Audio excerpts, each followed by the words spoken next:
February, so you know what that means. We are having our series overview. Yes, so we're going to be learning all about spiritual rhythms and how we can create rhythms to do that. So let's get into what this month holds. In week 1, we're going to be talking all about how we can create rhythms to spend time with God. For a moment, let's think about our favorite songs, okay? So I'm going to think of mine, you're going to think of yours. Think about the song you probably put on repeat all the time. So think of the lyrics, the way that the music makes you feel. I bet you probably want to put on the song right now because as I'm thinking of the song, I want to put it on. But if you were to ask that artist about that specific song, they probably wouldn't tell you that it suddenly just happened. It took years of sacrifice and practice, and creating music can be full of hard and amazing moments, and in that mix, a song is transformed into something amazing. And our relationship with God is a lot like making music. In Luke chapter 7, we'll see a woman whose life was far from perfect, but who loved Jesus and wanted to grow closer to him.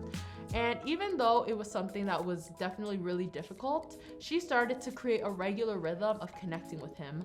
And with deep gratitude and vulnerability, she gave Jesus the best that she could offer. And her relationship with God just grew. And her story can show us how Jesus changes our lives as we create rhythms to spend time with God. In week 2, we're going to be talking about how God is inviting us to create rhythms with our gifts. Okay, think about a concert that you went to. Maybe you watched a concert online, or maybe you've seen your favorite musician live. Whichever one you could think of. Everyone from the performer to the stage crew people have unique gifts and talents. And with years of experience and practice, those talents come together to create an amazing concert. And there is something so powerful when a group of people uses their talents to create something beautiful. And God has made us to live exactly like that. Each of us have these gifts and these talents that God has given us. And as we talk with God, we begin to understand more of our gifts and how we can use those gifts to help grow closer to God, and also how we can use them to serve other people. And in Romans, Paul helps us see that when we bring all of our unique gifts and talents together, God can use us to bring incredibly good and beautiful things to the lives of those around us. And you've been gifted with the ability by God, so use them. And God is inviting us to create those rhythms to use our gifts. In week 3, we're going to talk about how we should take chances to create rhythms to share our story.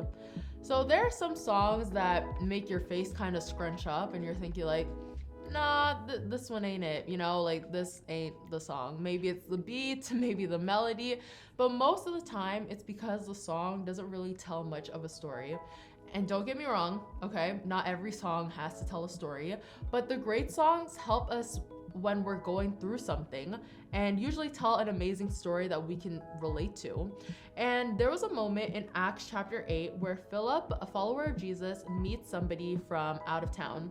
And after listening to the person's questions about God and hearing all about their lives, Philip asks permission to share how Jesus changed his own life. And the out-of-towner was basically blown away by Philip's story and decides to follow Jesus. And just like Philip, you have a story about God and how he's working in your life. And since Jesus is the center of it, sharing it with somebody has the potential to change their life, which is so cool. So take that risk and create rhythms to share your story.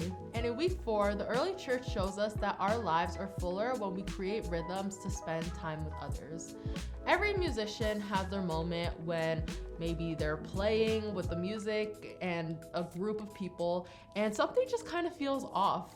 Maybe it's the band not being synced up, or maybe the singers are distracted and misses a note. And even if you haven't had that specific experience, you've probably felt something similar when it comes to the relationships in your life, kind of feeling out of sync. And at the end of the day, we're human. So even if we don't intend to, we can get out of sync with God and others. And having friends that help us get back on track is such a gift. And in Acts chapter 2, we see a few ways that we can get out of this.